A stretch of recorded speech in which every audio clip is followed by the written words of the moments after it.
नमस्कार दोस्तों, मैं सुनील अमृत यूजीसी नेट गोल्ड में आप सभी का स्वागत करता हूं। आज हम लोग जो देखेंगे वो देखेंगे वह दिल्ली सल्तनत, और दिल्ली सल्तनत में भी हमको देखना है, बहुत महत्वपूर्ण टॉपिक है जिसको कहा गया है दिल्ली सल्तनत का प्रशासन। दिल्ली सल्तनत का जो प्रशासन है, यहाँ से अक्सर आपको हर एग्जाम में क्वेश्चन देखने को मिलेगा। कोई भी एग्जाम ऐसा नहीं है जहां यहाँ से क्वेश्चन ना आता हो।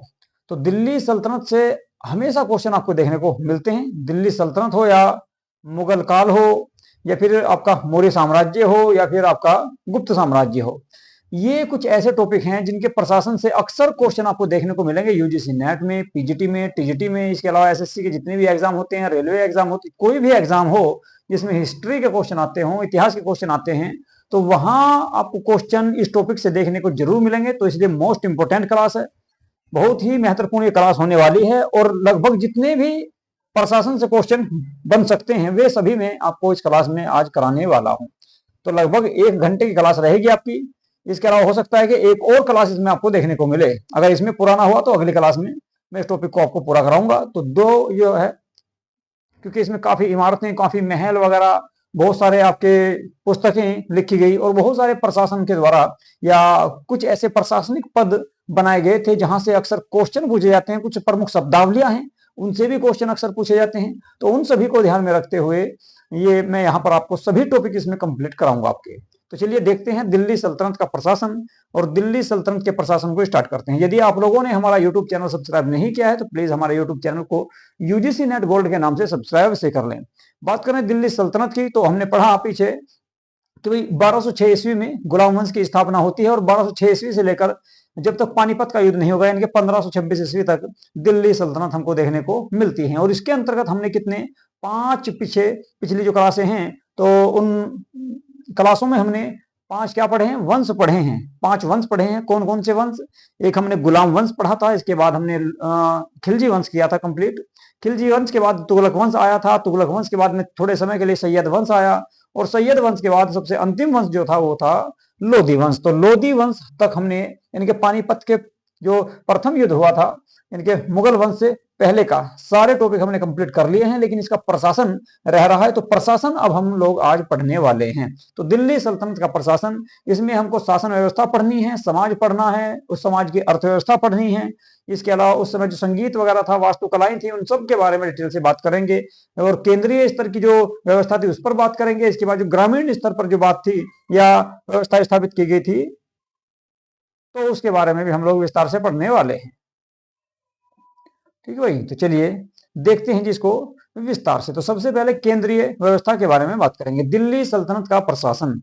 दिल्ली सल्तनत के प्रशासन की अगर मैं बात करूं, तो दिल्ली सल्तनत में एक प्राथमिक व्यवस्था थी या प्रशासनिक व्यवस्था थी, सॉरी, जहां सुल्तान का जो पद था वो शीर्ष हुआ करता था। तो सबसे ऊपर का जो पद था वो सुल्तान का होता था। उसके बाद उसके नीचे अनेक लोग अधिकारी आया करते थे। जैसे कुछ लोगों को अमीर कहा जाता था, मंत्री कहा जाता था, अधिकारी कहा जाता था, और अन्य विभिन्न व्यक्तियों की सहायता से एक बड़े क्षेत्र पर शासन और प्रशासन चलाया जाता था दिल्ली सल्तनत के अंतर्गत।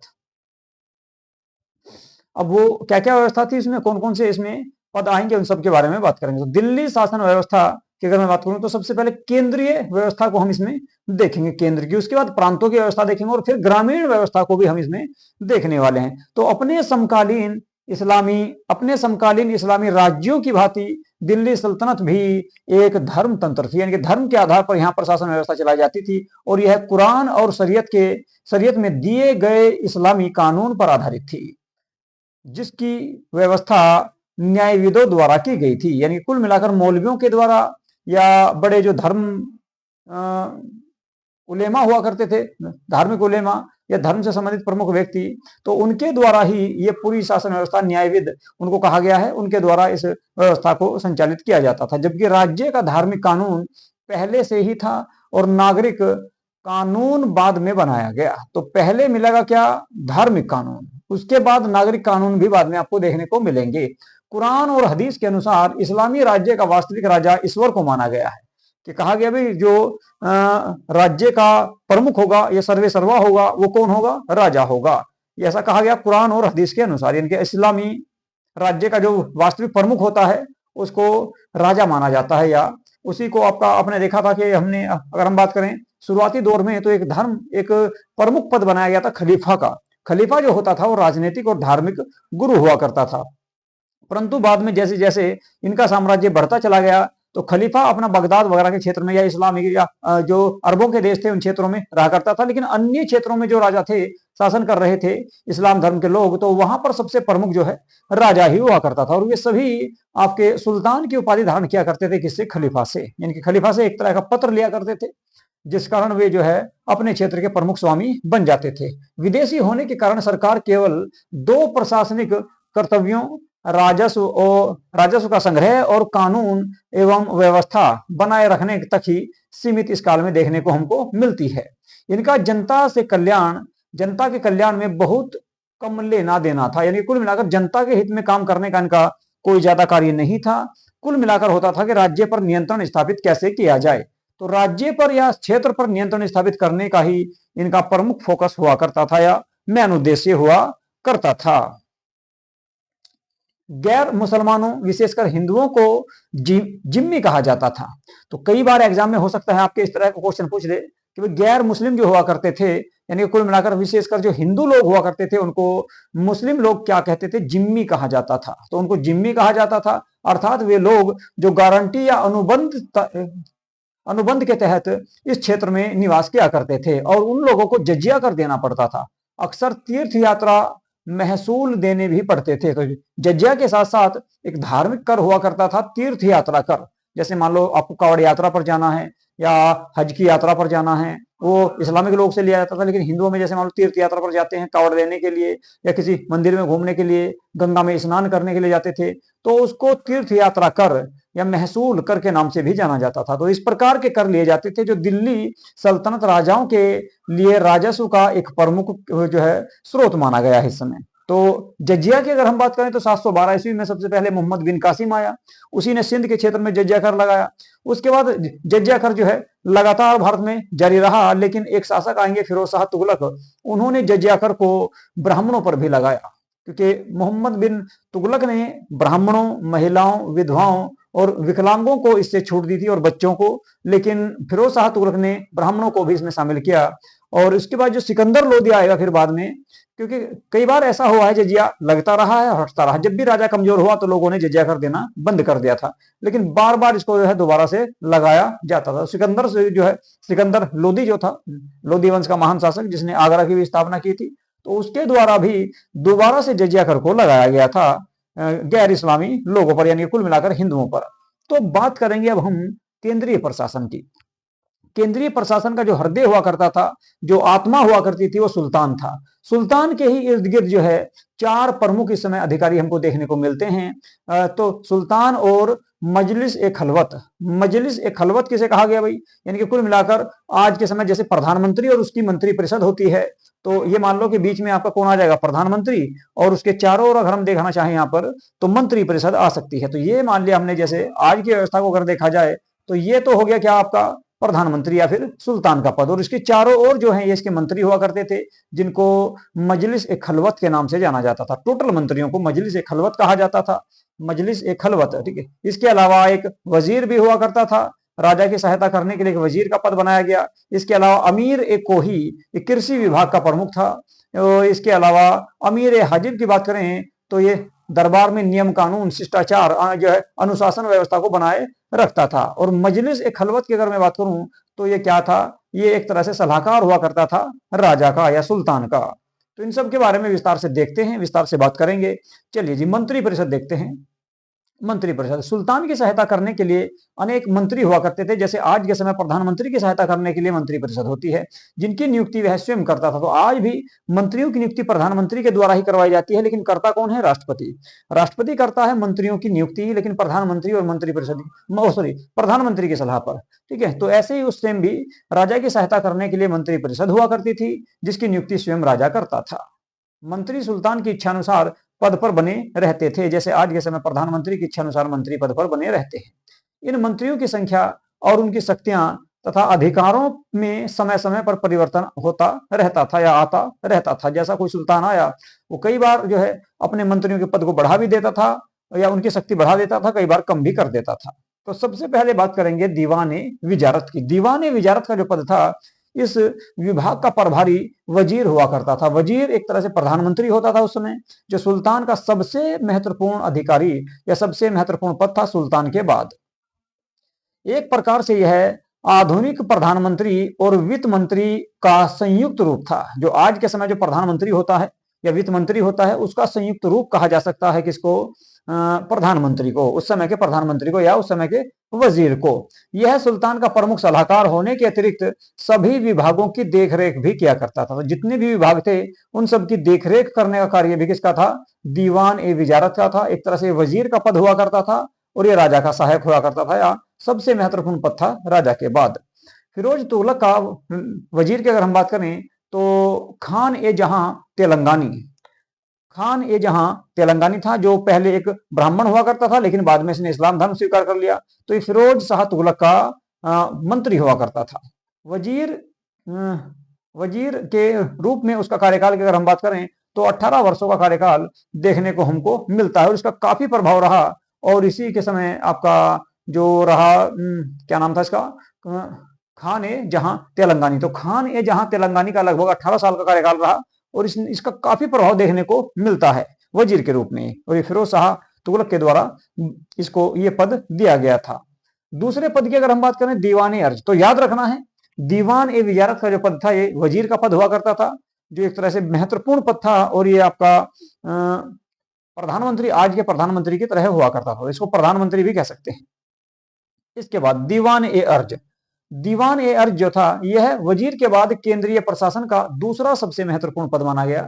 सबसे महत्वपूर्ण दीवान ए वजीरत था या वजारत था। दूसरा जो पद माना गया दीवान ए अर्ज या दीवान ए आरिज भी जो है कुछ पुस्तकों में आपको इसका नाम देखने को मिलेगा। इस मंत्रालय की स्थापना सैन्य संगठन के लिए की गई है, यानी कुल मिलाकर यह सेना की देखरेख करने वाला अधिकारी या मंत्री हुआ करता था। इस विभाग की कमान आरिज ए मुमालिक के हाथों में होती थी। दीवान ए अर्ज जो था एक विभाग था और इसका जो प्रमुख हुआ करता था वो होता था कौन? वो होता था भाई आरिज ए मुमालिक नाम का अधिकारी इसका प्रमुख हुआ करता था। केंद्रीय प्रशासन को देखें तो दिल्ली सल्तनत की प्रशासनिक व्यवस्था केंद्रीय या केंद्रीकृत थी, यानी कुल मिलाकर जो है सेंटर जो था, जो राजा था, वही इसका सबसे महत्वपूर्ण कर्ता धर्ता हुआ करता था और इसका नेतृत्व सुल्तान करता था। तो कुल मिलाकर केंद्रीकृत, यानी कैसे आपका इसमें प्रशासनिक व्यवस्था कैसी थी? केंद्रीकृत थी। केंद्रीकृत का मतलब होता है कि केंद्र यानी कि प्रधानमंत्री, या आज के समय कह सकते हैं प्रधानमंत्री और उस समय कह सकते हैं सुल्तान, इसी का से जो है प्रमुख हुआ करता था और सुल्तान के नेतृत्व में ही ये पूरा सिस्टम चलता था। इसके अतिरिक्त कई विभागों का प्रशासन शक्तिशाली रसोइयों या शाही परिवार के सदस्यों द्वारा भी किया जाता था। यानी कुल मिलाकर इसके अलावा कई विभाग ऐसे थे जो घर के ही मेंबर हुआ करते थे, परिवार के मेंबर हुआ करते थे। शाही परिवार के जो लोग थे उनको भी अनेक पद इस तरह से दिए जाते थे। तो शाही पत्राचार और धार्मिक मामलों के प्रमुख को देख लेते हैं। सबसे पहले हम देखेंगे दीवान ए रिसालत, ये होता था विदेश मंत्रालय। दीवान ए रिसालत जो था विदेश मंत्रालय था और एक कूटनीतिक संबंध भी स्थापित करता था दूसरे क्षेत्रों के साथ, दूसरे राज्यों के साथ। इसके अलावा धार्मिक मामलों और दान देने का जो प्रमुख हुआ करता था या इस विभाग का जो प्रमुख होता था उसे सदर ए सुदूर कहा जाता था। दूसरा पद हमें यहीं पर पढ़ना है दीवान ए इंसा। ये अगर बात करें इसका जो प्रमुख होता था वो होता था दबीर ए मुमालिक। दीवान ए इंसा का प्रमुख दबीर ए मुमालिक हुआ करता था। ये शाही घोषणाएं तैयार करना और सुल्तान का पत्राचार और फरमान जारी करने का कार्य इसका होता था। यानी कुल मिलाकर पत्राचार का प्रमुख हुआ करता था। दीवान ए इंसा इसको कहा जाता था। तो चलिए देखते हैं। सबसे पहले हम बात करेंगे मंत्रालय शाही टुकड़ियों को बनाए रखने और सैनिकों की भर्ती करने तथा सेना के अनुशासन और योग्यता को सुनिश्चित करने तथा प्रत्येक सैनिक यानी कि सैनिक का हुलिया या सैनिक का रिकॉर्ड रखने, घोड़ों की जांच करने और उन्हें शाही प्रतीक चिन्ह देने यानी कि दाग प्रथा से अंकित करने का प्रभारी हुआ करता था। इसके अलावा बात करें युद्ध के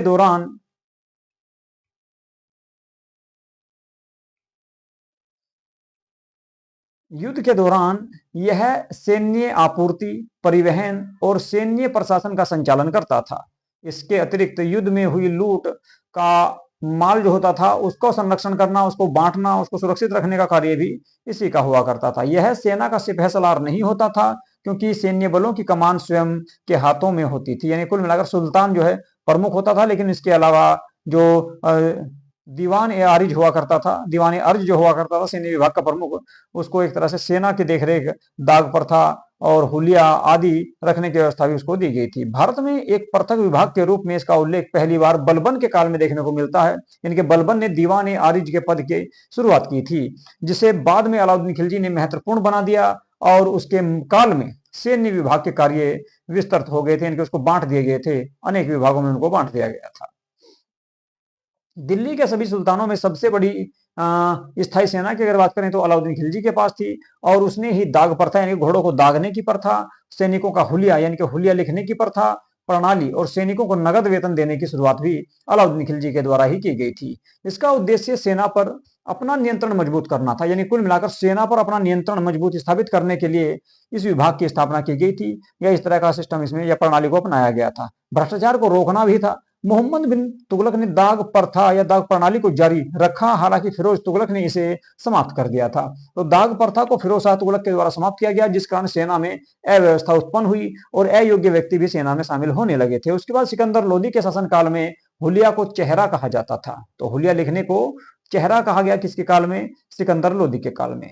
नायब ए मुल्क आरिज का डिप्टी हुआ करता था, यानी कि दीवान ए आरिज जो हुआ करता था उसका छोटा जो अधिकारी होता था, उसके अधीन जो कार्य करता था, उसको नायब ए मुल्क आरिज कहा जाता था। उसे उसके प्रशासनिक कार्यों में सहायता करनी होती थी और पदानुक्रम में अर्ज के बाद सिपह सलार का स्थान आता था, यानी कि कुल मिलाकर रैंक में जो आता था आरिज के दीवाने आरिज जो हुआ करता था, उसके बाद सिपह सलार का नाम आया करता था। सिपह सलार एक तरह से सेनापति होता है। तो बात करेंगे शाही पत्राचार और धार्मिक मामलों की। इसमें मैंने आपको बताया दीवाने इंसा और दीवाने रिसालत के बारे में बात की थी थोड़ी सी, इनको देख लेते हैं भाई क्या ये पद थे। तो केंद्रीय प्रशासन के अन्य प्रमुख विभागों की बात करेंगे, जैसे आपका विभाग का नाम आ जाएगा एक तरफ और एक तरफ उसका विवरण। दीवान ए रसालत, ये कौन था भाई? यह कार्यालय न्यायिक और धार्मिक प्रशासन के लिए जिम्मेदार था, जिसका नेतृत्व सर्वोच्च स्तर पर या सर्वोच्च स्तर का धार्मिक अधिकारी जिसे सदर उस सुदूर कहा जाता था, ये इसकी देखरेख का कार्य करता था या इसका प्रमुख हुआ करता था। इसके अलावा यह काजी ए मुमालिक भी होता था।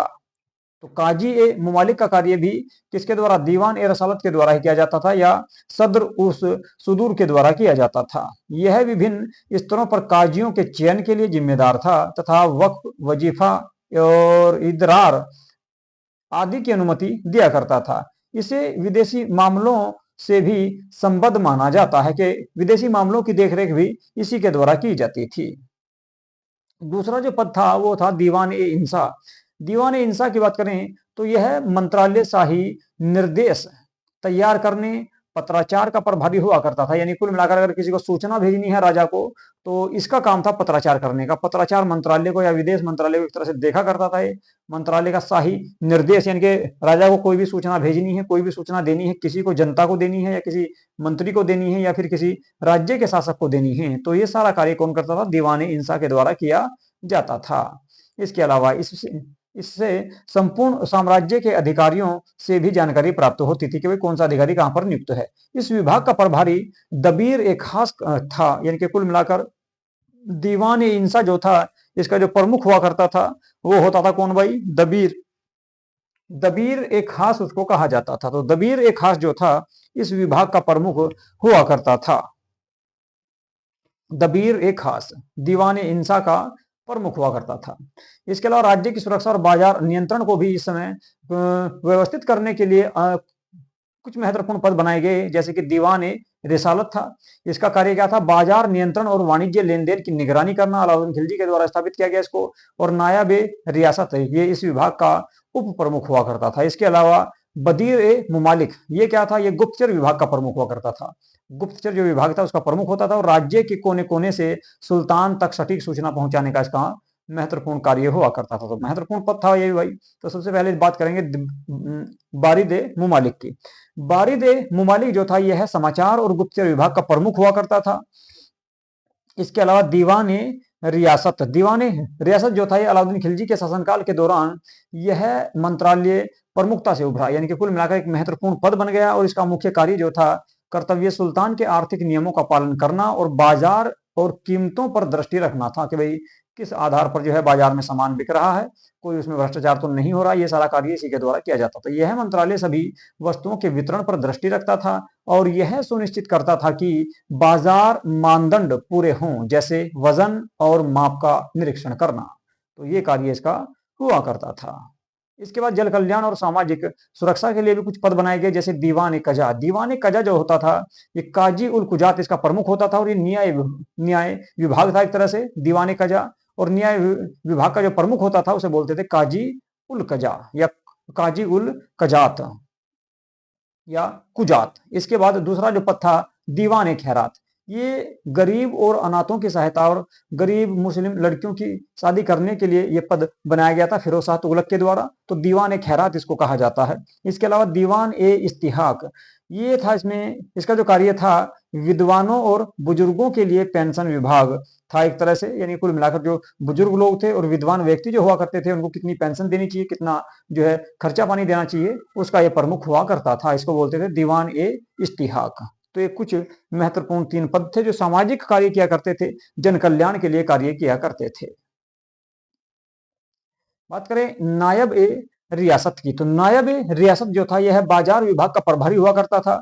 प्रत्येक विक्रेता को बाजार विभाग के साथ पंजीकरण करना इसका कार्य था, या प्रत्येक विक्रेता जो था वो बाजार विभाग के साथ पंजीकरण कराना अनिवार्य था, यानी कुल मिलाकर उसको पंजीकरण करवाना पड़ता था, पहले रजिस्ट्रेशन लेना पड़ता था, उसके बाद अपना सामान बेच सकता था। दीवान ए मजलिस की अगर हम बात करें तो यह कादियों यानी कि कोतवाल, पुलिस और मुहतसिब कार्यकारी अधिकारी जो सार्वजनिक नैतिकता और सार्वजनिक सुविधाओं की देखरेख का कार्य करते थे और कार्यान्वयन करते थे का प्रभारी हुआ करता था। तो कुल मिलाकर कह सकते हैं दीवान ए मजालिस, मजालिम जो था इसमें कोतवाल आता था जो पुलिस विभाग का प्रमुख हुआ करता था। इसके अलावा मुहतसिब भी इसमें आता था। यह सुल्तान की अनुपस्थिति में अमीर ए दाद द्वारा संचालित होता था। जो जब सुल्तान किसी युद्ध पर जाता था, किसी अभियान पर जाता था या अनुपस्थित रहता था, तो ऐसे में अमीर ए दाद के द्वारा ये पद संचालित किया जाता था। दूसरा है दीवान ए खैरात। अभी बताया कि गरीब लोगों की सहायता करने के लिए दान विभाग था, जिसकी स्थापना फिरोज शाह तुगलक के द्वारा की गई। गरीब मुस्लिम कन्याओं के विवाह के लिए, विधवाओं के लिए और अनाथों की सहायता करने के लिए ही दीवान ए खैरात की स्थापना की गई थी। दीवान ए इस्तिहाक की बात करें तो यह पेंशन विभाग हुआ करता था, इसमें पेंशन मिलती थी। इसकी स्थापना भी फिरोज शाह तुगलक के द्वारा ही की गई थी। तो कुछ महत्वपूर्ण पद थे। इसके बाद कुछ अन्य छोटे विभाग भी हुआ करते थे, उनको भी देख लेते हैं। केंद्र में छोटे विभाग थे जो साम्राज्य के दैनिक प्रशासन में सहायता करते थे। सामान्यतः सुल्तान प्रमुख रूप से उनका प्रभारी हुआ करता था, तो सुल्तान ही उनका प्रमुख रूप से प्रभारी था। जो छोटे विभाग भी होते थे, प्रांतों में हुआ करते थे या साम्राज्य में स्थित थे। जैसे है शाही घराने, इसका जो इसे कह सकते हैं वकील ए दाद, वकील ए दाद के द्वारा शाही घराने का निर्देशन किया जाता था या उसका नेतृत्व किया जाता था। इसके अलावा अगर हम बात करें तो अदालत समारोह, इसका जो प्रमुख होता था अमीर ए हाजिब हुआ करता था। अदालत समारोह का प्रमुख अमीर ए हाजिब उसको कहा जाता था। इसके अलावा शाही अंगरक्षक की बात करें तो दर ए जादार के तहत ये पद हुआ करता था। जैसे शाही अंगरक्षक यानी कि कुल मिलाकर राज परिवार के लोगों की सुरक्षा करने के लिए शाही अंगरक्षक हुआ करता था भाई। इसके बाद दीवान ए बंदगान, ये फिरोज शाह तुगलक के द्वारा ये पद बनाया गया था और ये गुलामों का या दासों के लिए बनाया गया विभाग था। ऐसा कहा जाता है कि 1,80,000 दास फिरोज शाह तुगलक के इस विभाग में रहा करते थे। अमीर ए बहर, शाही नौकाओं का प्रमुख हुआ करता था। अमीर ए बहर शाही नौकाओं का प्रमुख ये होता था। इसके बाद हमने केंद्र के प्रशासन की बात की। अब केंद्र के बाद हम बात करेंगे प्रांतीय प्रशासन की। प्रांतीय यानी कि राज्यों का जो शासन था, राज्यों का जो प्रशासन था, जिसको उस समय इक्ता कहा जाता था। इक्ता प्रणाली अगर मैं बताऊं, इक्ता प्रणाली की शुरुआत इल्तुतमिश के द्वारा की गई थी। इक्ता इनके इल्तुतमिश ने अपने साम्राज्य को छोटे छोटे इक्ताओं में विभाजित किया और उसका जो प्रमुख होता था उसे इक्तेदार कहा जाता था। तो इक्ता जो था वेतन के बदले अधिकारियों को दिया गया भूमि का राजस्व अधिकार हुआ करता था, यानी कि जो प्रमुख अधिकारी सेनापति होता था उसको एक क्षेत्र दे दिया जाता था और उस क्षेत्र का प्रमुख उसको मान लिया जाता था, जिसे इक्ता कहा जाता था। मुफ्ती या वली की बात करें तो ये प्रांतीय गवर्नर हुआ करता था। ये प्रांतीय गवर्नर होता था। कर्तव्य क्या था इसका? अपने क्षेत्र में कानून व्यवस्था बनाए रखना और अतिरिक्त राजस्व केंद्र को भेजना। यानी कुल मिलाकर इक्ता जो था, इक्तेदार जो था, वो अपने क्षेत्र से, जैसे आप देख रहे हैं यहाँ पर दिल्ली केंद्र है और उसके आसपास ये सारे राज्य आपके दिखा दिए गए हैं दिल्ली सल्तनत के। तो अलग अलग क्षेत्रों में, अलग अलग प्रांतों में, राज्यों में एक आपका इक्तेदार हुआ करता था जो इन इक्ताओं का प्रमुख होता था। काम क्या था इसका? एक तो सैन्य व्यवस्था बनाए रखना और उस क्षेत्र पर नियंत्रण स्थापित करके रखना। ये उस क्षेत्र से जो भी राजस्व जो प्राप्त होता था, अपनी सेना का भरण पोषण करता था, अपना भरण पोषण करता था, राज्य में सामाजिक कार्य करता था, जो पैसा बच जाता था उसको केंद्र के पास भेजता था। दूसरा था मुक्ति अवली, वो एकता पे नियंत्रण स्थापित करने के लिए था एक तरह से, और केंद्र के द्वारा नियुक्त किया जाता था। ये क्या करता था? प्रांतीय जो गवर्नर या इख्तेदार जो हुआ करता था उस पर निगरानी रखता था, लेकिन ये उसके नीचे आता था ये पद, मुक्तियावली, और ये कानून व्यवस्था को बनाए रखता था। इसके अलावा प्रांतीय प्रशासन की बात करें तो दिल्ली सल्तनत में प्रांतों को इक्ता कहा गया, यानी कि राज्यों को इक्ता कहा गया है, और इक्ता को रईसों को वितरित किया जाता था, जो बड़े व्यक्ति हुआ करते थे, अमीर व्यक्ति हुआ करते थे, या सेना का प्रमुख करने वाला कोई आपका सेनापति हो सकता था, या फिर कई बार राजकुमारों को भी ये पद दिया जाता था। कालांतर में इक्ता सूबा या प्रांत बन गए, यानी कि बाद में आप देखोगे मुगल काल में तो इन्हीं को सूबा कहा जाएगा, और इनका प्रमुख जो होगा सूबेदार होगा। अभी दिल्ली सल्तनत में इक्ता का जो प्रमुख था उसे इक्तेदार कहा जाता था। मोहम्मद बिन तुगलक के समय ऐसा कहा जाता है कि लगभग 23 प्रांत हुआ करते थे पूरे भारत के क्षेत्र में, या मोहम्मद बिन तुगलक के काल में 23 प्रांत यानी कि 23 राज्य थे, और इनका प्रमुख इक्तेदार हुआ करता था। इक्ता व्यवस्था की अगर मैं बात करूं तो यह एक अरबी शब्द है, और मुल्क निजामुल मुल्क तुसी निजामुल मुल्क तुसी के सियासतनामा में इक्ता को परिभाषित किया गया है। तो एक लेखक हैं निजामुल मुल्क तुसी, निजामुल मुल्क तुसी, उन्होंने एक पुस्तक लिखी जिसका नाम है सियासतनामा। इसमें इक्ता को परिभाषित किया गया है, और इक्ता एक ऐसा भूभाग होता था जो सैनिक और असैनिक अधिकारियों, यानी कि मुख्य रूप से सैनिक को उस क्षेत्र में शासन संचालन के लिए दिया जाता था। यानी कुल मिलाकर जो सेनापति होता था उसी को ये क्षेत्र प्रदान किया जाता था, और वो उस पर नियंत्रण स्थापित करता था। बनाया किसने था ये पद? ये पद वैसे तो आपका देखा जाए सबसे पहले मोहम्मद गोरी के काल में भी देखने को मिलता है, लेकिन बनाया था भारत में, इसको प्रमुख रूप से जो लागू किया गया, स्थापित किया गया, वो इल्तुतमिश के द्वारा किया गया था। गोरी की विजय के बाद से ही भारत में इक्ता व्यवस्था के प्रमाण देखने को मिलते हैं। इक्ता व्यवस्था को भारत में व्यवस्थित करने का जो श्रेय दिया जाता है वो इल्तुतमिश को दिया जाता है। इसके अलावा इक्ता के प्रशासक मुक्ति या वली या फिर मलिक कहलाते थे। तो इक्ता का जो प्रशासक होता था उसको मुक्ति भी कह सकते हैं, वली भी कह सकते हैं, या फिर मलिक भी कहा जाता है। ये संबंधित क्षेत्र में भू राजस्व का संग्रह करते थे और उस क्षेत्र का प्रशासन भी देखा करते थे। इसी को इक्तेदार भी कहा गया भाई। वह इक्ता की आय का आंकलन करता था, और अलाउद्दीन खिलजी ने इक्ताओं के स्थानांतरण पर बल दिया, तथा निहित स्वार्थ उत्पन्न न हो सके, ताकि उनके अंदर जो है इच्छा ना जाग सके राजा बनने की, इसलिए इसने क्या करा? इन पर नियंत्रण स्थापित किया।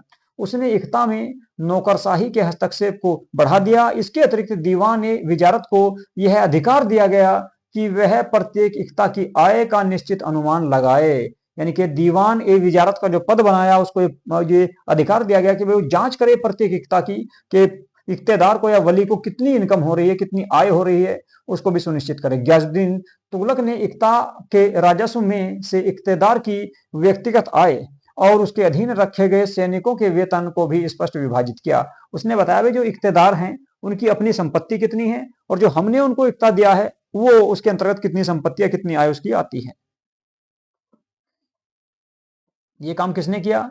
गयासुद्दीन तुगलक के द्वारा किया गया। इक्ता के आय व्यय के निरीक्षण के लिए एक आमिल नामक अधिकारी रखा गया या नियुक्त किया गया, ताकि वो लेखा जोखा रख सके। मोहम्मद तुगलक ने इक्ता के सैनिकों का वेतन भी केंद्रीय खजाने से देने का प्रावधान किया, कि भाई आपको जो ये जो इक्तेदार हैं, आपको जो वेतन जो दिया जाएगा, सैलरी जो दी जाएगी, वो केंद्र से दी जाएगी, और आपको जितनी भी इनकम हो रही है वो सारी भेजनी है कहां पर? आपको केंद्र को भेजनी है, ताकि भ्रष्टाचार को रोका जा सके। फिरोज शाह तुगलक ने सैनिकों को वेतन के बदले गांव प्रदान किए, यानी कि जागीर देने की शुरुआत किया, जागीर देना शुरू कर दिया। ऐसे गांव वजह कहलाए। इसने क्या करा? इक्तेदारों को सैलरी ना देकर इसने सैनिकों को क्या दिया? सैनिकों को इसने सैलरी के बजाय देने की शुरुआत क्या की? गांव देने की प्रथा शुरुआत कर दी, और गांव जो है ऐसे गांव को वजह कहा गया। वजह है, वजह कहा गया, और वजह को धारण करने वाले को वजहदार कहा जाता था। सिकंदर लोदी के समय भूमि का वस्तु की भांति उपयोग करने की फवाजिल प्रथा को समाप्त कर दिया गया। तो भूमि जो थी उसको क्या करते थे, वस्तु के रूप में प्रयोग किया जाता था। तो उस प्रथा को कहा जाता था फवाजिल प्रथा। तो फवाजिल प्रथा का जो अंत किया वो सिकंदर लोदी के द्वारा किया गया। सिकंदर लोदी ने भूमि को हस्तांतरणीय बना दिया, जिस कारण यह प्रथा सामंतवादी प्रक्रिया में बदल गई, यानी धीरे धीरे सामंतीय व्यवस्था की शुरुआत हुई। तो ये था आपका प्रांतीय व्यवस्था। अब हम देखेंगे स्थानीय व्यवस्था, यानी कि स्थानीय स्वशासन या स्थानीय प्रशासन, और जिसे सिख और परगना में विभाजित किया गया था। सिख की बात करें तो जिला हुआ करता था। दिल्ली सल्तनत में सिख को जिला कहा जाता था, जिसे आज डिस्ट्रिक्ट या जिला कहा जाता है। और इसका जो प्रमुख होता था सिकदार होता था। जैसे आज के समय प्रमुख जो होता है कौन, जिलाधिकारी होता है, यानी कि डीएम होता है। तो इस तरह से आपका उसको उस समय सिख कहा जाता था, जिसका काम क्या था, कानून और व्यवस्था का प्रभारी हुआ करता था। ये इसके अंडर में अनेक तहसील हुआ करती थी, जिन्हें परगना कहा जाता था। और इसमें अगर हम बात करें तो तहसील में अनेक पद बनाए गए, जैसे आमिल्स, ये राजस्व संग्रह किया करता था, जिसे आज अमीन कहते हैं। इसके बाद मुशरिफ, ये हिसाब किताब रखने वाला, जिस तरह से आज कह सकते हैं पटवारी था। और इसके बाद एक और पद बनाया गया खजांची, जो कोषाध्यक्ष यानी कि पैसे का आय व्यय रखता था, कोषाध्यक्ष का प्रमुख हुआ करता था। तो इस तरह से इसको विभाजित किया गया था।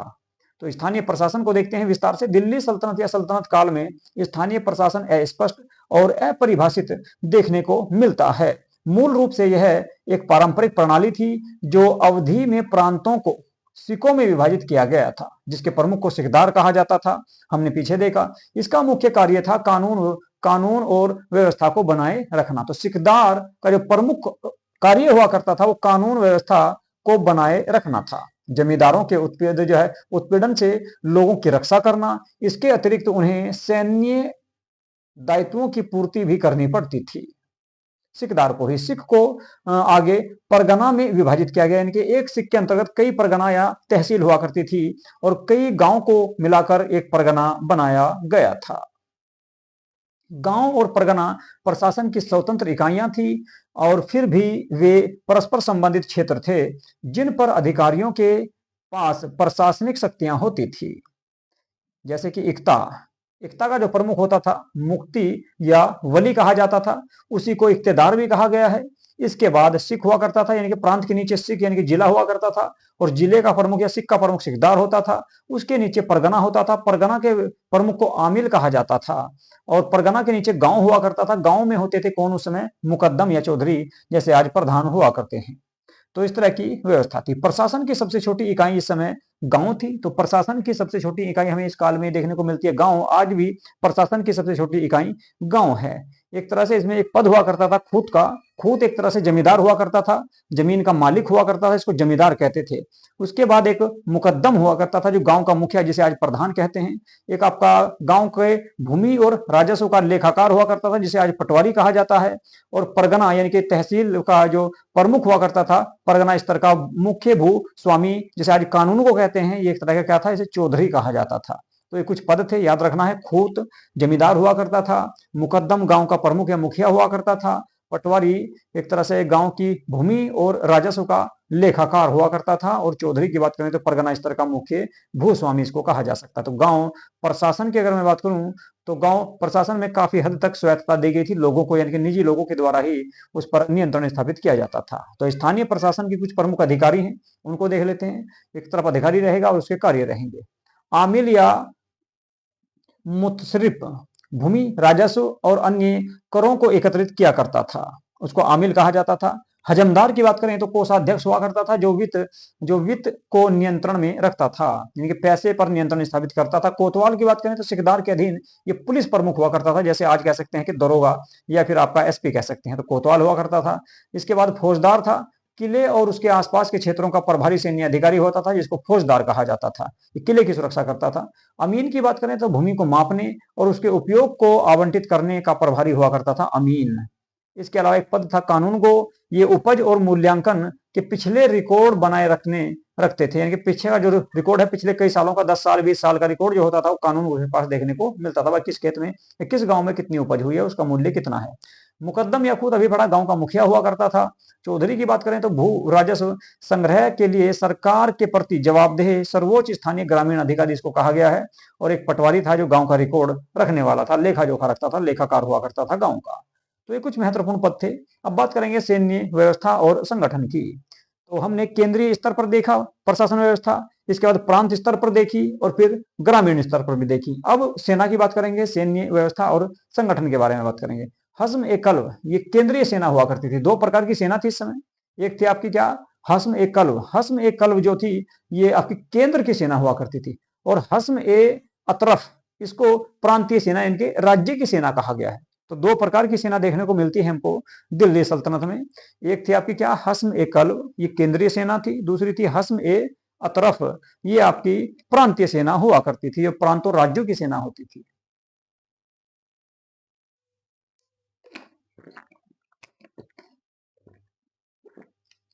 अब सेना को तीन भागों में विभाजित किया गया है। तीन प्रकार की सेना हुआ करती थी।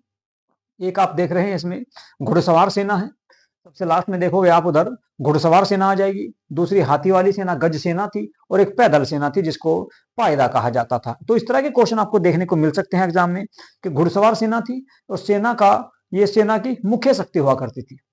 दिल्ली सल्तनत में घुड़सवार ही सबसे प्रमुख सैनिक माने गए हैं, सबसे महत्वपूर्ण सेना मानी गई है। इसके अलावा अगर बात करें तो गज सेना जो थी हाथियों की सेना, इसे आघात दस्ता यानी कि एकदम से अचानक इसमें हमला करने के लिए या किसी क्षेत्र को कुचलने के लिए या बड़े बड़े सामान को ढोने के लिए इसकी व्यवस्था की गई। और पायंदा की बात करें तो इसमें पैदल सैनिक हुआ करते थे, इसमें सारे पैदल सैनिक होते थे। वही दशमलव प्रणाली मंगोलों के आधार पर ही सैन्य संगठन किया गया था। दशमलव प्रणाली के आधार पर सेना का प्रबंध इनके द्वारा किया गया था। विस्तार से देख लेते हैं सैन्य व्यवस्था। सल्तनत कालीन सैन्य संगठन मुख्यतः तुर्की और मंगोल पद्धति पर आधारित था, यानी कि तुर्कों के आधार पर, मंगोलों के आधार पर सेना का संगठन किया गया था। सल्तनत कालीन सैन्य व्यवस्था का शुभारंभ सेना को, जो केंद्र की जो सेना होती थी उसे बोलते थे क्या, हस्म ए कल्ब। हस्म ए कल्ब जो थी एक केंद्रीय सेना थी और कल्ब ए सुल्तानी भी इसको कहा जाता था। इल्तुतमिश के शासन काल में जो इल्तुतमिश का शासन काल था उस समय इसको कल्ब ए सुल्तानी कहा जाता था, केंद्रीय सेना को। और इसके काल में सल्तनत की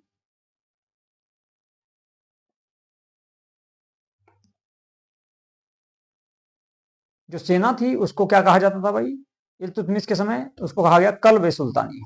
तो सल्तनत कालीन सुल्तानों में बलबन ने सैन्य विभाग की स्थापना की और अलाउद्दीन खिलजी को एक स्थायी सेना का गठन करने का श्रेय दिया जाता है कि पहली बार स्थायी सेना जो परमानेंट सेना रखी मध्यकालीन भारत में वो अलाउद्दीन खिलजी था।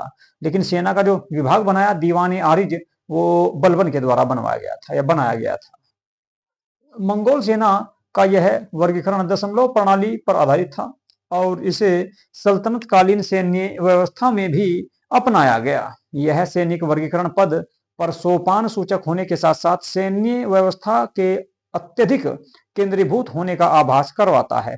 यानी कुल मिलाकर इस समय जो है एक विशाल और विस्तार सेना रखी गई, एक बड़ी सेना रखी गई और जो मंगोलों की आपकी जो पद्धति थी दशमलव पद्धति उस पर इनको रखा गया। 10 सैनिकों का सेना नायक।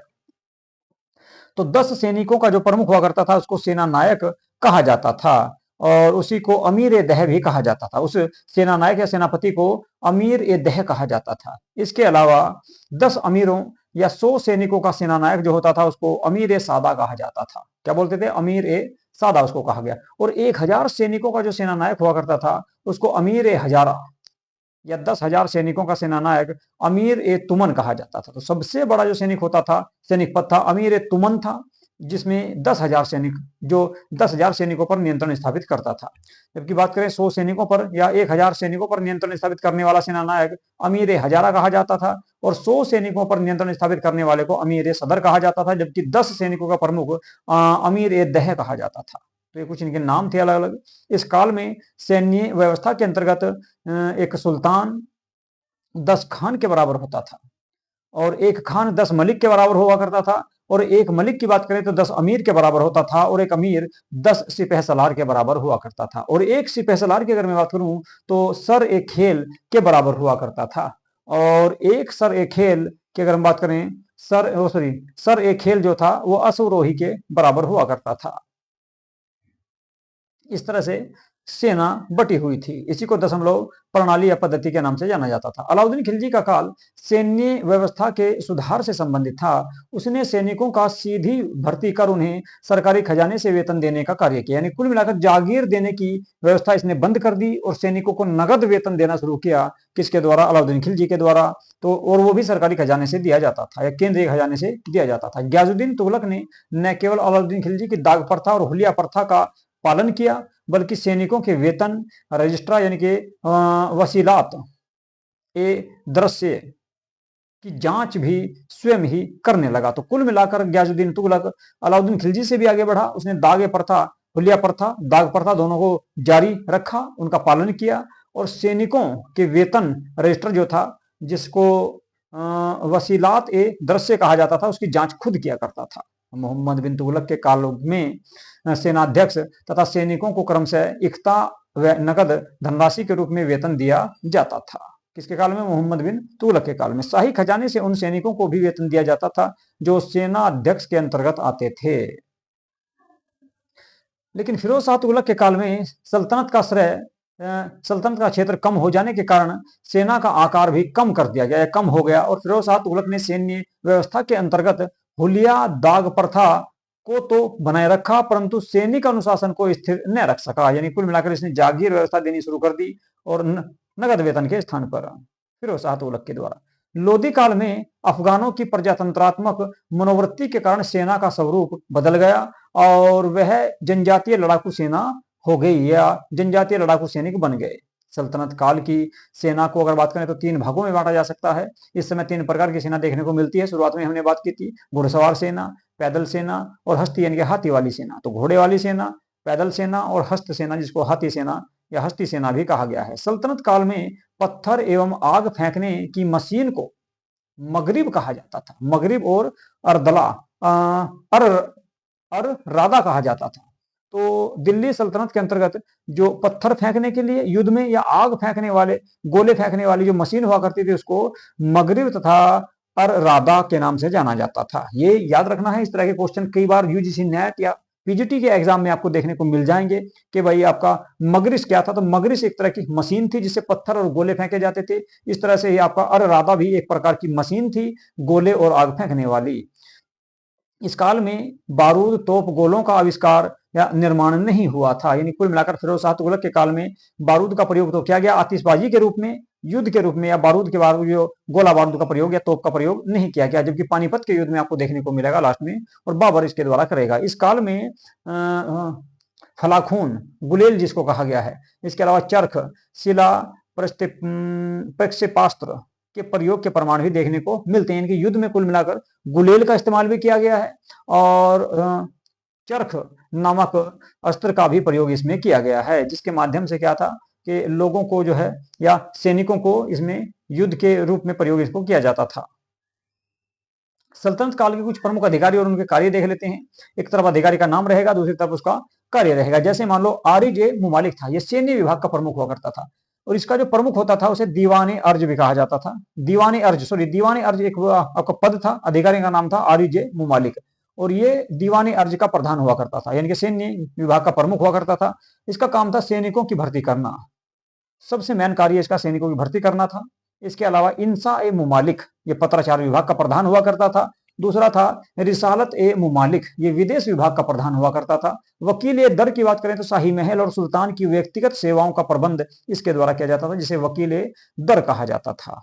अमीर ए हाजिब बार वक्त भी इसको कहा गया, दरबारी शिष्टाचार के नियमों को लागू करता था। भाई किस तरह से आपको कार्य करना है, किसको बोलना है, किसको नहीं बोलना, कि कानून व्यवस्था का हिसाब किताब रखता था आपका दरबार में। एक था सर ए जहांदार। सर ए जहांदार जो था ये सुल्तान के अंगरक्षक जो होते थे, सुल्तान की जो खुद की सेना हुआ करती थी उसकी सुरक्षा करने के लिए उसका प्रधान हुआ करता था। अमीर ए बहर ये आंतरिक नौकायन और जल मार्गों का नियंत्रण करता था, यानी कि कुल मिलाकर जल मंत्री इसको कहा जा सकता है।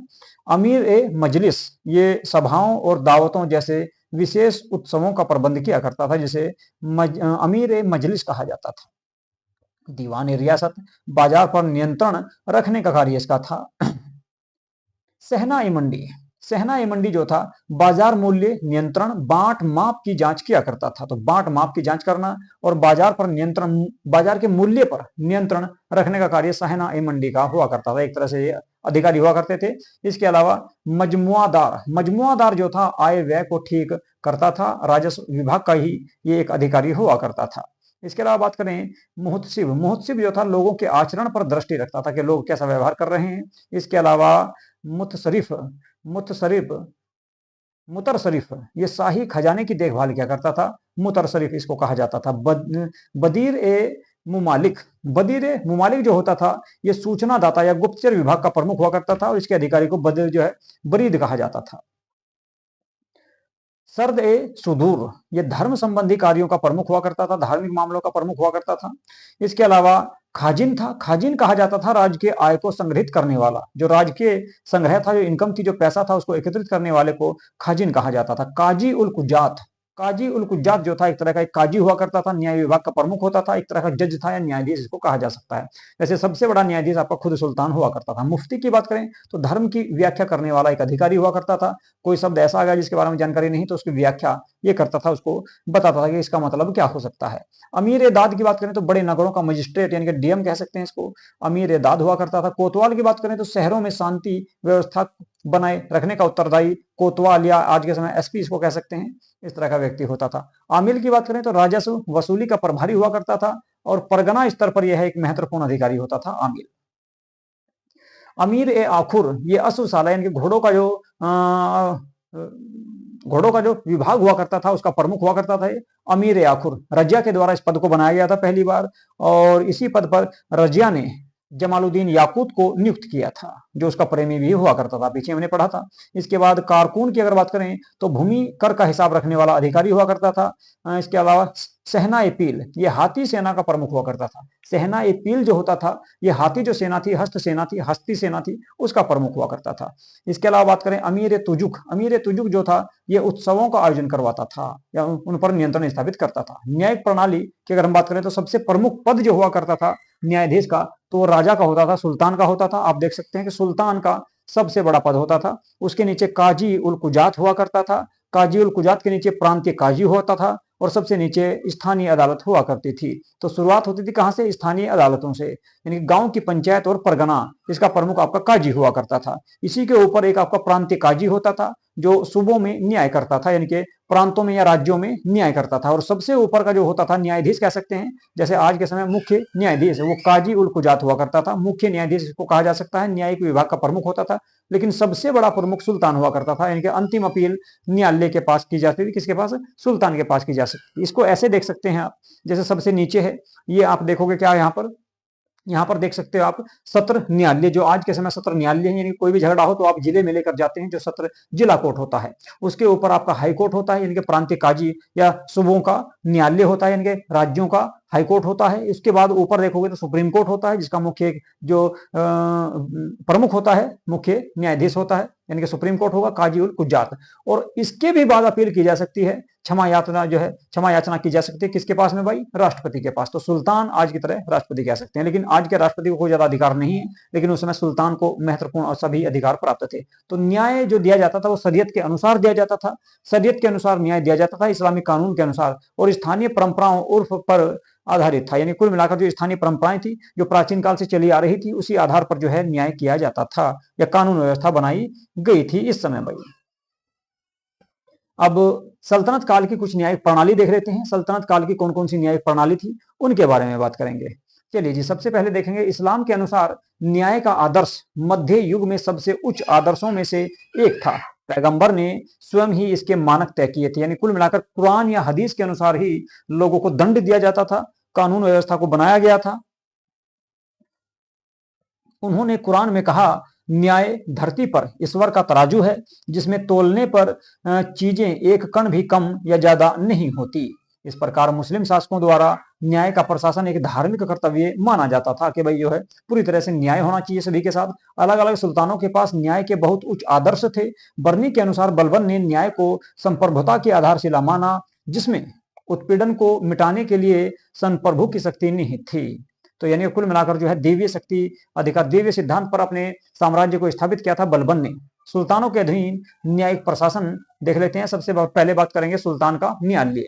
यह केंद्र में उच्च न्यायालय था। सुल्तान इस न्यायालय का पिटाधीन या पिटासीन अधिकारी हुआ करता था, यानी कि एक प्रमुख हुआ करता था। इस न्यायालय का अधिकार क्षेत्र सभी प्रकार के मामलों की सुनवाई करता था। जैसे आज के समय सुप्रीम कोर्ट है, किसी भी प्रकार का मैटर या मुकदमा लेकर आप सुप्रीम कोर्ट में जा सकते हैं।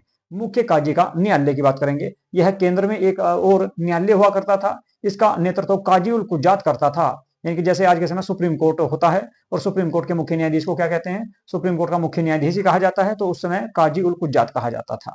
इसका अधिकार क्षेत्र सुल्तान के न्यायालय के समान हुआ करता था, यानी कि इसके बाद सुल्तान के पास आप अपील कर सकते थे। दीवान मुजालिम, यह न्यायालय आपराधिक मामलों के संबंध में उच्च न्यायालय था। मामलों की सुनवाई करने के लिए इसे मूल आधिकारिक या अधिकार क्षेत्र प्राप्त थे। यह आपराधिक अपील का सर्वोच्च न्यायालय था और इस न्यायालय का नेतृत्व सदर ए जहां, जिसको सदर ए सुदूर के नाम से भी जाना जाता था, उसके द्वारा किया जाता था। इसके नीचे हुआ करता था दीवान रिसालत। दीवान रिसालत की बात करें तो यह न्यायालय दीवानी मामलों के संबंध में उच्च और उच्चतम अपील न्यायालय हुआ करता था, जहां पर संपत्ति के मैटर जाया करते थे। इसका अधिकार क्षेत्र केवल दीवानी मामलों तक ही सीमित है, यानी कुल मिलाकर संपत्ति के मैटर ये देखता था, जिसको कहा गया दीवाने रिसालत। सदर ए जहां न्यायालय की बात करें, अन्य सभी न्यायालयों के अतिरिक्त सदर ए जहां न्यायालय भी था। यह विशेष रूप से धार्मिक मामलों से निपटा धार्मिक मामलों का निपटारा करता था। सदर ए जहां इस न्यायालय में पीठासीन अधिकारी हुआ करता था। दीवान ए रियासत। दीवान ए रियासत की बात करें तो यह एक आपराधिक मुकदमों को मंजूरी देने के लिए अस्थायी न्यायालय हुआ करता था। यह परमानेंट नहीं था, केवल अस्थायी था। यह केवल मोहम्मद तुगलक यानी कि 1324 से लेकर 1351 के काल में था और वह इस न्यायालय का मुख्य अधिकारी हुआ करता था।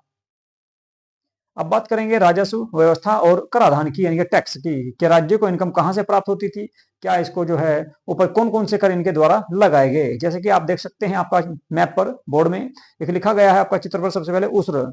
उसर जो था ये मुस्लिमों से लिया जाने वाला भूमि कर था। उसर कर जो था भूमि कर था, किससे लिया जाता था, मुस्लिमों से लिया जाता था। दूसरी बात करें खराज की, गैर मुस्लिमों से लिया जाने वाला भू राजस्व, यानी कि गैर मुस्लिमों से जमीन पर लगाया जाने वाला कर था, जिसे भू राजस्व कर कहा जाता था, खराज कर इसको बोलते थे।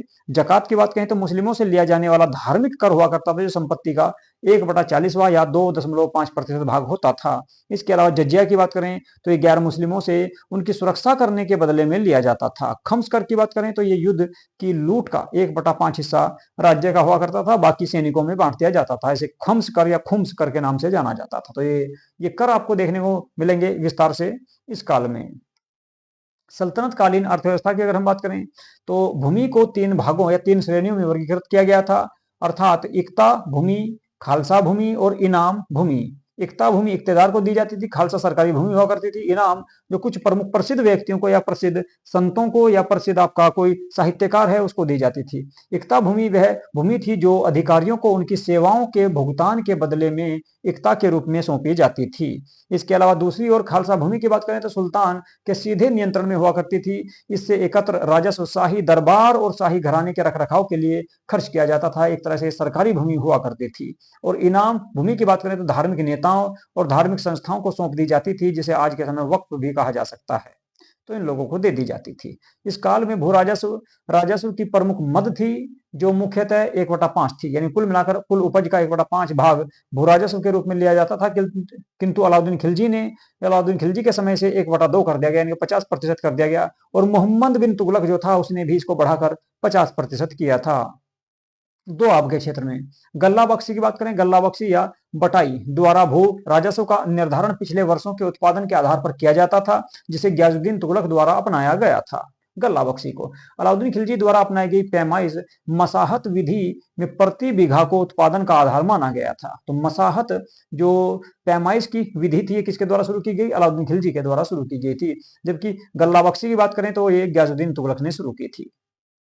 कनकूट या नस्क प्रणाली में राजस्व निर्धारित अनुमान के आधार पर किया जाता था, यानी कि पिछले सालों में जो इनकम हुई है, जो उत्पादन हुआ है, उसी को आधार माना गया। कनकूट प्रणाली में ऐसी को नस्क प्रणाली भी कहा गया है। सल्तनत काल में अलाउद्दीन खिलजी और सिकंदर लोदी ने राजस्व की प्राप्ति अनाज के रूप में की थी, जबकि अन्य शासकों ने नगद के रूप में राजस्व प्राप्त किया। तो दो ऐसे सुल्तान, अलाउद्दीन खिलजी और सिकंदर लोदी, जिसने जो राजस्व जो प्राप्त किया वो अनाज के रूप में किया, बाकी सभी ने नगद रूप में, यानी कि लोग नागा जो है अपने अनाज को बेचकर राजा को मुद्रा के रूप में या पैसे के रूप में, नगद रूप में राजस्व दिया करते थे, जिसके आधार पर कहा जा सकता है कि दिल्ली सल्तनत में राजस्व नगद तथा अनाज दोनों रूपों में लिया जाता था। 13वीं शताब्दी से 14वीं शताब्दी में सिंचाई के अंतर्गत नेरिया तकनीकी का उपयोग किया गया। नेरिया जो तकनीक थी, ये सिंचाई की एक तकनीक थी जो सिंचाई के गियर प्रणाली से मिलती जुलती थी। तो गियर प्रणाली और एक थी आपकी नेरिया प्रणाली या नोरिया प्रणाली, दो ऐसी प्रणालियां थी जो सिंचाई से संबंधित थी। इस विधि से अधिक मात्रा में पानी की उपलब्धता को सुनिश्चित किया जा सकता है या था। नोरिया विधि में रहट और अर्घट प्रणाली सबसे उत्तम मानी गई है। सिंचाई की रहट प्रणाली का उपयोग पुराने समय से बैलों का उपयोग करके कुएं से पानी निकालने के लिए किया जाता था, यानी कि कुआं था एक, कुएं के अंदर रहट को डालकर पानी निकाला जाता था और बैलों से उसको चलाया जाता था। दिल्ली सुल्तानों ने स्वयं सिंचाई के लिए नहरें खुदवाई। तो दिल्ली में सबसे पहला जो शासक था जिसके द्वारा नहर खुदवाई गई वो था भाई ग्याजुद्दीन तुगलक। नहरें बनवाने वाला पहला सुल्तान ग्याजुद्दीन तुगलक था, जिसने 1320 से लेकर 1325 ईस्वी तक शासन किया और उसने कई नहरों का निर्माण भी करवाया था। लेकिन बाद में फिरोज शाह तुगलक ने, जो 1351 से लेकर 1388 ईस्वी तक शासक रहा, इसके द्वारा बड़े पैमाने पर नहरों का जाल बिछवाया गया। इसीलिए कई बार एग्जाम में पूछ लेता है कि भारत में नहरों की शुरुआत करवाने वाला शासक कौन था, तो ग्याजुद्दीन तुगलक, और जाल बिछाने वाला नहरों का कौन था, तो फिरोज शाह तुगलक। सल्तनत काल में रेशम खंबात के क्षेत्र से, नमक सांभर के क्षेत्र से, और सोल बात करें ऊनी सोल की या ऊनी वस्त्रों की तो कश्मीर के क्षेत्र से, वस्त्र उत्पादन बात करें तो बंगाल के क्षेत्र से और गुजरात के क्षेत्र से। इसके अलावा पान के पत्तों की बात करें तो धार जो मांडवा मध्य प्रदेश में पड़ता है यहाँ से, और बयाना भरतपुर राजस्थान में नील का उत्पादन हुआ करता था। सरखेज आगरा में उत्पादित होता था। तो कुछ प्रमुख हैं, नील के बारे में पूछ लिया गया तो बयाना और भरतपुर के क्षेत्र में नील का उत्पादन होता था। अगर बात करें जो है पान के पत्तों की, तो ये मध्य प्रदेश का क्षेत्र पड़ता है, धार, वहां से उत्पादन होता था। और उसके अलावा ऊनी सोल या ऊनी साल जहां से मिलते थे, कश्मीर का क्षेत्र था।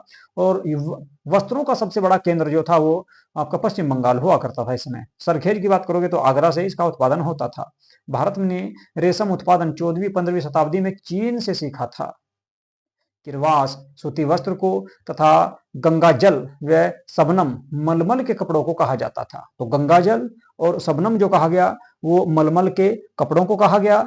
लेकिन अगर बात करें, आपसे पूछ रहे कभी किरवास किसको कहते थे, तो ऊनी वस्त्रों को। दिल्ली सूती वस्त्रों की रंगाई के लिए बहुत प्रसिद्ध था, जबकि सूती वस्त्रों के लिए उत्पादन के लिए बंगाल सबसे प्रमुख हुआ करता था। अब बात करेंगे उद्योग और व्यापार के साथ साथ मुद्रा प्रणाली की।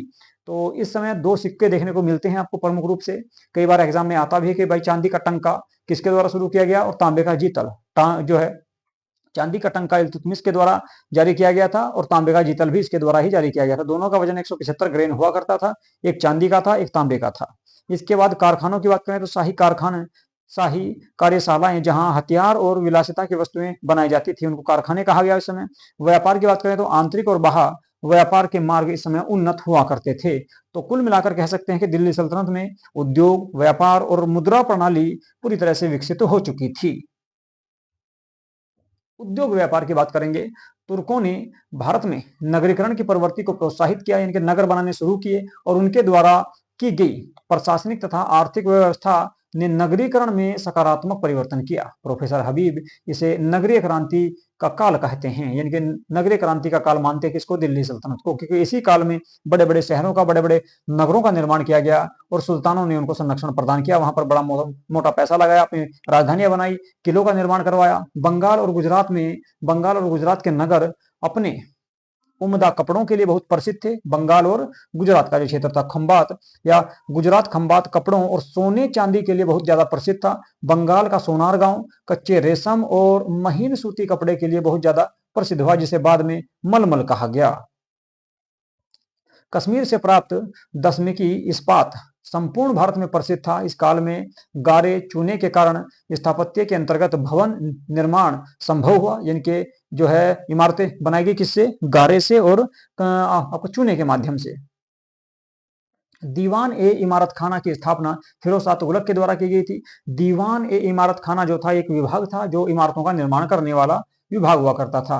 गैर कृषि उत्पादन आधारित उद्योगों में चमड़ा वस्तुएं, पत्थर और नमक के साथ साथ तेल उद्योग भी प्रमुख था। तो इस समय कौन कौन से उद्योग? गैर कृषि उत्पादन में अगर हम बात करें तो चमड़ा उत्पादन, चमड़े की वस्तुएं, इसके अलावा पत्थर, नमक, तेल आदि भी प्रमुख उद्योग हुआ करते थे। सल्तनत काल में विलासी वस्तुओं के लिए शाही कारखानों की स्थापना की गई। फिरोज शाह तुगलक के समय इस प्रकार के 36 शाही कारखानों का निर्माण किया गया और मुतरसिफ इन कारखानों का निरीक्षण या जांच अधिकारी हुआ करता था। राजकोषीय प्रशासन की बात करें अगर तो दिल्ली सल्तनत की राजस्व प्रणाली हनफी विचारधारा के कराधान सिद्धांत पर आधारित थी। हनफी विचारधारा कराधान सिद्धांत पर आधारित थी जो जकात, खराज, खम्स और जजिया जैसे करों के लगाने को विनियमित करती थी। तो एक तरह से राजकोषीय प्रशासन में अगर कहा जाए तो राजस्व जो प्रणाली थी उसको हनफी विचारधारा के अंतर्गत माना गया, शरीयत के अनुसार उसको लागू किया गया, जिसमें जकात कर, खराज कर, खम्स कर और जजिया कर लिया जाता था। जकात मुस्लिमों से लिया जाने वाला कर था। खराज की बात करें तो गैर मुस्लिमों से लिया जाने वाला कृषि कर था। खम्स कर लूट का कर हुआ करता था और जजिया गैर मुस्लिमों से लिया जाने वाला धार्मिक कर हुआ करता था। दिल्ली सल्तनत में वसूले जाने वाले प्रमुख करों की अगर मैं बात करूं तो कौन कौन से थे उनको देख लेते हैं। जजिया यह गैर मुसलमानों पर लगाया जाता था। इस्लामी सिद्धांत के अनुसार मुस्लिम शासक के राज्य में गैर मुस्लिमों को रहने का कोई अधिकार नहीं है। यदि उनको रहना है तो जजिया कर देना पड़ेगा। जजिया कर देने के बाद ही वे लोग शासन और सुरक्षा प्राप्त कर सकते हैं। फिरोज शाह तुगलक ने ब्राह्मणों पर भी जजिया कर लागू किया था, जबकि शुरुआत इसकी मोहम्मद बिन तुगलक के द्वारा की गई थी। सदका या जकात या सदका धार्मिक कर को कहा जा सकता है। यह धनी मुस्लिमों से उनकी आय का 2/5 भाग लिया जाता था। इसको सदका भी कह सकते हैं, जकात भी कह सकते हैं। इस धन को केवल मुस्लिमों के हित के लिए ही खर्च किया जाता था। इसके बाद खुम्स कर में लूटे हुए माल एवं भूमि में गड़े खजाने से प्राप्त संपत्ति के 4/5 भाग सैनिकों को और 1/5 भाग राज्य को दिया जाता था। जबकि अलाउद्दीन खिलजी ने इसके विपरीत इसे कहा भाई सैनिकों को 1/5 भाग दिया जाएगा, जबकि राज्य 4/5 भाग इसका रखेगा। यानी 4 हिस्से राज्य रखेगा और 1 हिस्सा सैनिकों में बांट दिया जाएगा। उसने उल्टा कर दिया था इसको, ठीक है। फिरोज शाह तुगलक ने खिलजी के विपरीत इसे पूर्ववत बना दिया, यानी कि फिर से उसी तरह से बना दिया था। और इसके बाद आएंगे सिकंदर लोदी। सिकंदर लोदी गड़े हुए खजाने में से कोई धन नहीं लिया, यानी कुल मिलाकर जो लूट का जो धन हुआ करता था, गड़ा हुआ जो खजाना होता था जमीन के अंदर से जो मिलता था, सिकंदर लोदी ने उसमें से कुछ भी नहीं लिया। लेकिन अलाउद्दीन खिलजी ने उसका 4/5 भाग लिया और 1/5 भाग अपनी सेना में बांटा था, जबकि सैनिकों को इसने नगद वेतन भी दिया था। खराज गैर मुस्लिमों से लिया जाने वाला भू राजस्व हुआ करता था। सामान्य रूप से इसकी दर जो होती थी 1/5 से 1/3 तक हुआ करती थी, जिसे अलाउद्दीन खिलजी ने 1/2 कर दिया था, 50%। उस समय कर मुस्लिमों की भूमि पर लगाया जाता था जिस भूमि पर प्राकृतिक रूप से सिंचाई की सुविधा होती थी उस पर इसकी दर कुल उत्पादन का 1/10 भाग हुआ करती थी। जहां राजस्व के द्वारा सिंचाई की सुविधा प्राप्त की जाती थी वहां इसकी कुल दर जो थी वो 1/5 भाग हुआ करती थी। हक ए सर्व, ये जो आपका कर था ये केवल फिरोज शाह तुगलक के द्वारा ही लगाया गया। फिरोज शाह तुगलक ने शरीयत के मान्य करों के अतिरिक्त एक अन्य कर भी लगाया था जिसे हक ए सर्व कहा जाता था। एक प्रकार का सिंचाई कर था, क्योंकि इसने नहरों का जाल बिछाया। जब नहरों का जाल बिछाया तो लोगों को जो है सिंचाई का पानी मिला, उस पानी से इसने कर प्राप्त किया, जिसे हक ए सर्व कहा जाता है। इस तरह के क्वेश्चन भी आपको एग्जाम में देखने को मिलते हैं कि भाई ये कर कहां पर लगाया गया, किस चीज पर लगाया गया। तो सिंचाई कर था एक तरह से, और ये फिरोज शाह तुगलक के द्वारा ही लगाया गया था पहली बार। लगान व्यवस्था की बात करें, बटाई, इसमें वास्तविक उपज में से राज्य के भाग का निर्धारण किया जाता था और इसे गल्ला, बक्सी या फिर किस्मत ए गल्ला या हासिल आदि नामों से भी जाना जाता था। यानी कि कुल मिलाकर आपके खेत में जितना भी उत्पादन हुआ है उसका उस जो है उसके उत्पादन के हिसाब से जो कर लिया जाता था उसी को क्या कहा गया, लगान कहा गया, बटाई कर कहा गया। इसको गल्ला बख्शी कहा गया उस समय, या किस्मत ए गल्ला या फिर हासिल भी इसको कहा जाता था। बटाई 3 प्रकार की हुआ करती थी। कौन कौन सी? खेत बटाई जो थी खड़ी फसल या फसल बोने के तुरंत बाद करों को निर्धारित कर दिया जाता था, यानी कि जमीन के हिसाब से, वह कितनी जमीन है उसके हिसाब से कर लिया जाता था। खड़ी यानी कि खेत बटाई इसको कहा गया। लंका बटाई, अनाज से भूसे को पृथक किए बिना, यानी कुल मिलाकर फसल काटी और उसका अनाज अलग ना करने के बिना ही, यानी कि फसल कटते ही इसका बंटवारा सरकार के द्वारा कर दिया जाता था, उसको बोलते थे लंक बटाई। और रास बटाई जो थी वो अनाज से भूसा पृथक करने के बाद फसल का बंटवारा किया जाता था। मसाहत भूमि की पैमाइश पर आधारित व्यवस्था थी, जिसमें जोती गई या बोई गई जमीन की माप के आधार पर एक मानक या भूदान देना पड़ता था, उसको कहा जाता था मसाहत भूमि। ये जमीन की पैमाइश करने के लिए हुआ करती थी। मुक्ताई की अगर बात करें तो यह लगान निर्धारण की एक मिश्रित प्रणाली थी। यद्यपि यही पद्धति मुगल काल में कानकूत कहलाई या कनकूत के नाम से जानी जाती थी। इसको मुक्ताई कहा जाता था दिल्ली सल्तनत में।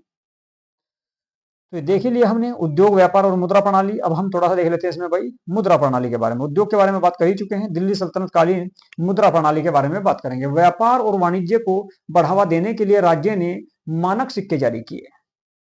देहली सिक्के सबसे पहले देखने को मिलते हैं, जो मोहम्मद गोरी के द्वारा चलाए गए थे। देहली नामक सिक्के मोहम्मद गोरी के द्वारा चलाए गए, जिनके एक ओर लक्ष्मी और दूसरी ओर घुड़सवार यानी कि चौगान खेलते हुए, सॉरी घुड़सवार की आकृति देखने को मिलती है और उस पर मोहम्मद शाम लिखा हुआ, जबकि दूसरी ओर देवनागरी लिपि में मोहम्मद बिन कासिम का या मोहम्मद बिन शाम नाम लिखा हुआ। तो एक तरफ तो घुड़सवार और लक्ष्मी की आकृति देखने को मिलती है इन सिक्कों पर, और दूसरी ओर मिलता है मोहम्मद गोरी का नाम, यानी कि मोहम्मद बिन शाम के नाम से उस पर लिखा गया था, उत्कीर्ण हुआ। प्रारंभिक दौर में देहली सिक्कों के स्थान पर इल्तुतमिश द्वारा पहली बार मानक सिक्के जारी किए गए। मानक सिक्कों का चांदी और तांबे, चांदी का जो है चांदी का टंका चलाया था इसने, और तांबे का जीतल इसके द्वारा चलाया गया था, जिनका वजन 175 ग्रेन हुआ करता था।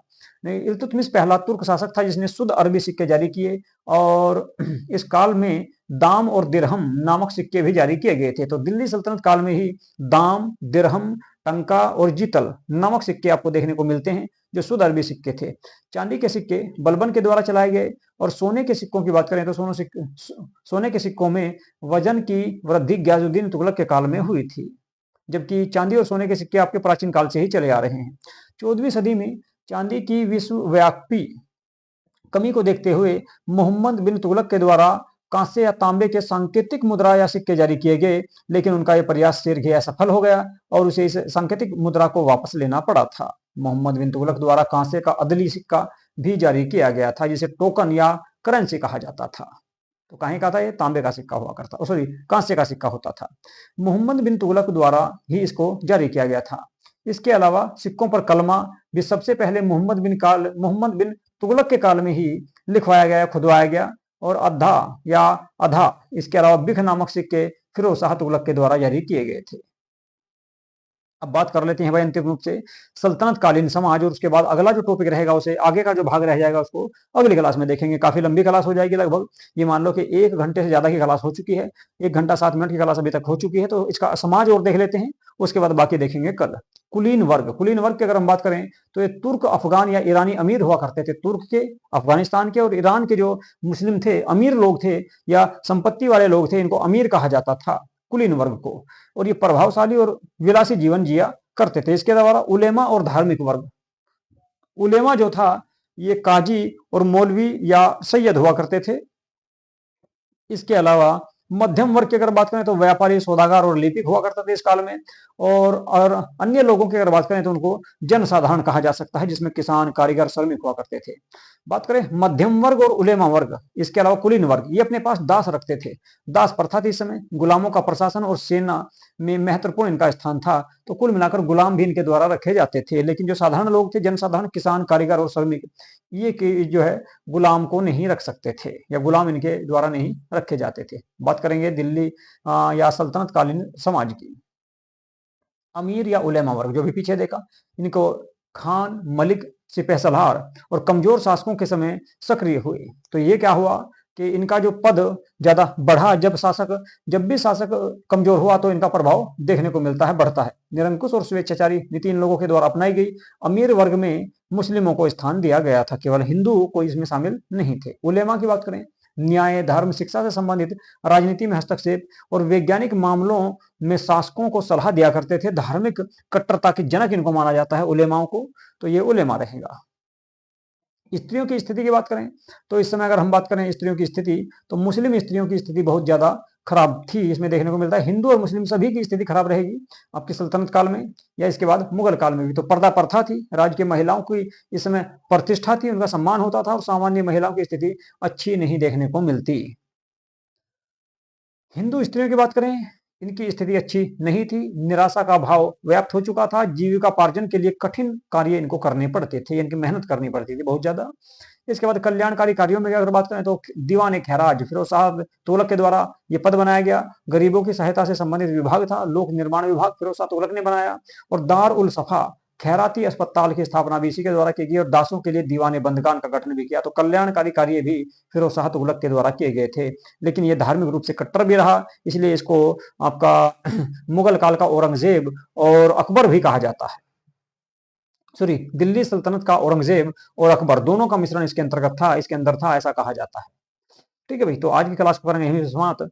कल हमें जो देखना है उसके बाद अब जा आगे इसमें क्या क्या टॉपिक रह गए हैं हमारे, तो आगे हम बात करेंगे सल्तनत काल में स्थापत्य कला, यानी कि कौन कौन सी इमारतें बनी थी, पत्थर गुंबद मीनारों का दस्तकारी आदि के बारे में बात करेंगे, कौन कौन सी इमारतें बनी, कौन कौन से महल बने, और इसके अलावा संगीत के बारे में बात करेंगे, पुस्तकों के बारे में बात करेंगे। अभी हमारे जो टॉपिक रह गए हैं इसमें स्थापत्य कला रह गया और आपका संस्कृति रह गया, यानी कि दिल्ली सल्तनत काल की संस्कृति समाज तक हमने कर लिया, तो संस्कृति रह गई है और स्थापत्य कला रह गए हैं। 2 से 3 टॉपिक रह गए हैं, जिसकी आपको जो है कल इसकी आगे क्लास आपको देखने को मिलेगी। तो आज की क्लास को यहीं पे करूंगा समाप्त। और देखो भाई, इस क्लास से आपको ये मान लो कि अक्सर क्वेश्चन यहाँ से आते हैं, यूजीसी नेट का एग्जाम हो या आपका पीजीटी टीजीटी का एग्जाम हो या कोई भी एग्जाम हो, अक्सर इसको जो है इस क्लास से आपको क्वेश्चन देखने को मिलेंगे। डाटा बहुत ज्यादा है, हो सकता है आपको थोड़ा सा जो है इसमें बोरिंग लग रहा हो, लेकिन यहाँ से अक्सर क्वेश्चन आपको देखने को मिलते हैं।